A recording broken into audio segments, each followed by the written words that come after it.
Bem-vindos a mais uma aula de ciências. Eu sou a professora Jéssica e na aula de hoje nós iremos conversar sobre o sistema urinário. Vamos lá? Para começar essa aula, eu começo fazendo uma pergunta de autoanálise para vocês. Aí nós temos uma cartela de cores que vai de 1 a 7 e tem uma pergunta bem em cima dessa cartela de cores. A pergunta nos traz o seguinte: qual é a cor da sua urina? E aí? Certamente você às vezes não observa ou talvez só fique em alerta quando tem alguma alteração. Mas essa variação de cores nos diz muita coisa de como está o funcionamento do nosso sistema urinário. Eu espero que vocês tenham conseguido identificar aí um pouquinho e se não, depois observa para você entender melhor qual que é a relação da cor da urina com o funcionamento do nosso sistema urinário. Então, para começar, quando a gente fala sobre a cor da urina, a gente precisa saber responder, por exemplo, o que acontece, às vezes, para a urina ficar amarelo, né? Para o xixi ficar tão amarelo, e qual a consequência disso para a nossa saúde? Além disso, outra pergunta que nós podemos nos fazer, e até refletir um pouquinho sobre ela: quantos copos ou litros de água eu tenho tomado ao longo do meu dia? Será que eu só tenho tomado 1 litro de água? Será que eu tenho tomado 5 copos de água? Se eu só tomo 5 copos de água, né, e seria um copo aí pequeno, já é um sinal de alerta de que eu não estou me hidratando o suficiente. Assim como se eu só estou tomando 1 litro de água, também não é o suficiente para o funcionamento adequado do teu organismo. Outra coisa que ele traz aí pra gente, além dessas duas perguntas, é a definição, né, do sistema excretor, o sistema urinário. Ele vai ser formado aí por vários órgãos que vão ajudar a fazer uma limpeza do nosso organismo. Então, por isso que a cor da urina pode ter a ver de como que está o funcionamento do nosso organismo. É só você pensar um pouco. Quando você tem que arrumar a sua casa, por exemplo, você passou o pano, depois que você passou o pano, você vai colocar certamente esse pano dentro da água, vai lavar em água corrente. Quando você espreme o pano, você vê a cor da água que sai. E aí, se estiver muito suja, muito escura, você já fica, opa, talvez seja necessário eu passar pano mais vezes naquela região. Talvez você não tenha varrido adequadamente, ou talvez estava realmente muito sujo. Então, o nosso corpo, ele também nos alerta através da coloração da urina como é que está acontecendo essa limpeza. E aí, outro detalhe que a gente tem é o seguinte: que cor tem se apresentado o meu xixi constantemente? Talvez hoje você esteja no 2, mas com costume fica entre o 6 e o 7. Então já é um alerta aí. E aqui a gente tem a classificação dos tipos de seres a partir do tipo de substância que eles precisam eliminar na forma de urina. Nós temos os seres chamados amoniotélicos, que é o caso dos peixes, urecotélicos, que vão estar eliminando a ureia, e os uricotélicos, que vão eliminar ácido úrico. Independente de qual a substância eliminada, todas essas são substâncias que não podem permanecer dentro do corpo. E não podem permanecer dentro do corpo por quê? Porque são substâncias que são tóxicas. São resíduos que foram produzidos pelas tuas próprias células e que precisam ser, de alguma forma, encaminhadas para sair. E aí, no caso, está acontecendo a todo momento, porque o nosso corpo ele é repleto de células. Então, as atividades celulares vão estar originando produtos que podem ser o gás carbônico, podem ser a ureia, podem ser o ácido úrico. Depende de que tipo de ser eu estou falando. E que, de toda forma, independente de qual é o tipo de concentração de substância, precisa obrigatoriamente ser eliminado do organismo. Porque se permanecer em contato com o organismo, vai começar a trazer danos para esse organismo em relação ao seu funcionamento. E aí, quando a gente fala, né, sobre o sistema urinário, em destaque ao sistema urinário humano, vamos ver quais são os órgãos atuantes. Nós vamos ter aí, dentro do sistema urinário ou sistema excretor, 2 rins, 2 uréteres, uma bexiga, uma uretra.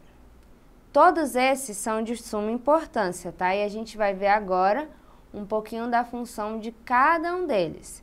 E assim, detalhe, às vezes pode ser que vocês já tenham visto, né, algum doador de rins. Por quê? A pessoa pode doar um dos seus rins, só que ela só pode doar se o outro estiver funcionando perfeitamente, porque esse único rim vai ter que dar conta de fazer essa limpeza do organismo. A gente vai entender agora um pouquinho a função de cada um desses componentes. Para começar, a gente vai ver um pouquinho sobre os rins. Os rins, eles têm um formato muito parecido com um feijão e eles têm uma coloração vermelha escura. Eles ficam localizados um pouco acima da nossa cintura e são considerados os principais órgãos excretores do corpo. Os seres humanos, como eu já falei, têm 2 rins e cada um deles medem aí cerca de 12 centímetros de altura. E às vezes, se esse rim não está conseguindo trabalhar direito, é comum que a pessoa possa sentir alguma dor em decorrência desse má funcionamento. Então, ele é o principal órgão aí filtrador, digamos assim. Dentro dos rins, eu tenho alguns detalhes importantes. Eu vou ter aí córtex renal, medula renal e pelve renal. E a parte mais externa do rim vai ser composta pelos néfrons. E são os néfrons que vão estar fazendo esse processo de filtração. Então, eles a gente chama de unidades funcionais do rim. E aí, vamos entender um pouquinho melhor sobre esses néfrons. Os néfrons, eles vão fazer a filtração do sangue e também vão colaborar, vão atuar aí na formação da urina. E a urina, ela não é composta de uma substância só, tá? A urina, ela vai ser eliminada aí juntamente com água, sais minerais, ureia e ácido úrico. Lembra que ureia e ácido úrico não podem permanecer dentro do corpo, porque senão eles vão ficar se acumulando e tem um grande nível de ser tóxico aí, por isso que eles não podem permanecer dentro do corpo. Se são tóxicos, eles precisam ser eliminados. E aí, dentro do processo de regulação, de como que a urina está acontecendo, como que essa filtração está acontecendo, a gente pode ver que a formação da urina vai estar dividida em 3 etapas. Tem a etapa da filtração, a etapa da reabsorção e a etapa da secreção. E aqui nós temos as vias urinárias. Uma das vias que chama a atenção é a bexiga urinária. A bexiga, gente, ela funciona como se fosse o nosso depósito. Como assim depósito? É na bexiga que vai ficar armazenada a urina que vai sendo produzida. Então, a gente não vai no banheiro a todo momento. A gente só vai ao banheiro quando essa bexiga atinge a sua capacidade máxima. E aí, por não ter mais espaço, a gente precisa ir até o banheiro eliminar um pouco do que já foi formado. Então, não faz sentido a gente ir todo o tempo. A gente só vai aos poucos. É claro que se você tiver algum probleminha, se tiver com incontinência urinária de repente, aí sim você vai precisar ir mais vezes. Mas do contrário, dentro de um padrão considerado ideal, só vai ao banheiro algumas vezes, porque a bexiga vai ter espaço suficiente para armazenar a urina durante um tempo. E aí, à medida que você vai armazenando urina, a bexiga ela vai aumentando de tamanho também. Mas mesmo aumentando de tamanho, chega uma hora que precisa ser esvaziada. E esse aumento de tamanho também, às vezes, pode causar um certo incômodo. Por isso que não é interessante você prender a sua urina de forma nenhuma. Outro que a gente vai ter, além das vias urinárias, que a gente vai ter aí, além da bexiga, uréteres e a uretra, a gente precisa entender o que é preciso ser feito além desse armazenamento. A bexiga a gente já viu que faz o armazenamento. Mas e os demais? O que eles fazem? O uréter, ele é um tubo que vai sair da pelve renal e que vai conduzir a urina até a bexiga urinária. Então, precisa ter um caminho para que essa urina chegue até a bexiga. Quem faz esse caminho vão ser os 2 uréteres. Então, a primeira parada, o primeiro ponto que acontece aconteceu toda a formação e tudo mais da urina, passa pelos uréteres, como se fossem 2 canais, 2 canudos. Desses 2 uréteres, eles vão cair dentro da bexiga. E na bexiga vão ficar até que a bexiga consiga suportar, até onde ela consiga ir armazenar. Além do uréter, além da bexiga urinária, a gente tem a uretra. A uretra é o canal por onde vai passar a urina da bexiga urinária até o exterior do corpo, ou seja, é a saída. É por onde a urina vai conseguir ser eliminada. É onde a bexiga vai conseguir ser esvaziada, porque ela vai ter um local para sair, vai ter uma saída. E essa vai ser a função da nossa uretra. E aqui chegamos um pouco na composição da urina. Percebam o tanto de substância que vai estar presente aí em poucas ml da sua urina, por exemplo.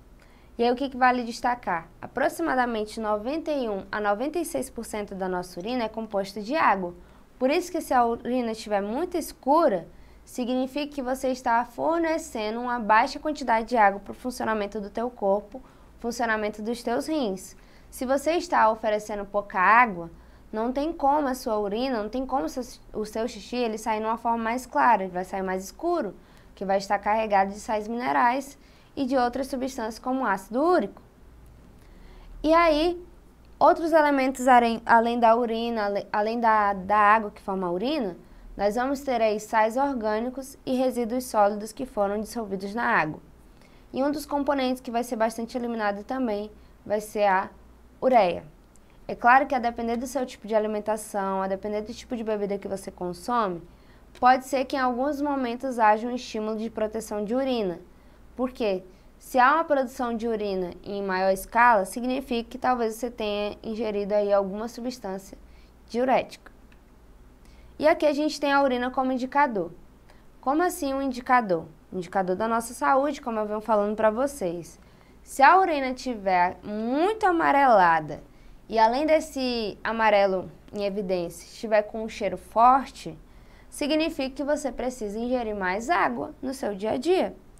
E aí, às vezes, também pode ser que você tenha uma alteração na urina, por mais que você pense, mas eu bebo muita água ao longo do meu dia, por que está acontecendo? Às vezes tem que analisar se você não está tomando nenhuma medicação, porque medicações fortes, como antibióticos, anti-inflamatórios, podem causar essa alteração também. E alguns alimentos também podem trazer, talvez, um escurecimento da urina, como é o caso da beterraba, que pode produzir essa alteração. E aí, de todo modo, a orientação médica é que você se observe constantemente. E se for visto que está seguindo um padrão de anormalidade, que você vá ao médico verificar o que está acontecendo. E aqui a gente tem um quadrinho aí, de como que a cor da urina pode ser um alerta. Quanto mais claro for essa urina, mais hidratado o teu corpo vai estar. Quanto mais escuro, mais hidratado. E se chegar a um nível assim de cor mais escura ainda, que você está muito desidratado. E a desidratação é um perigo para o resto do corpo. Para a gente finalizar, a gente vai ver agora duas questões relacionadas aí ao sistema urinário.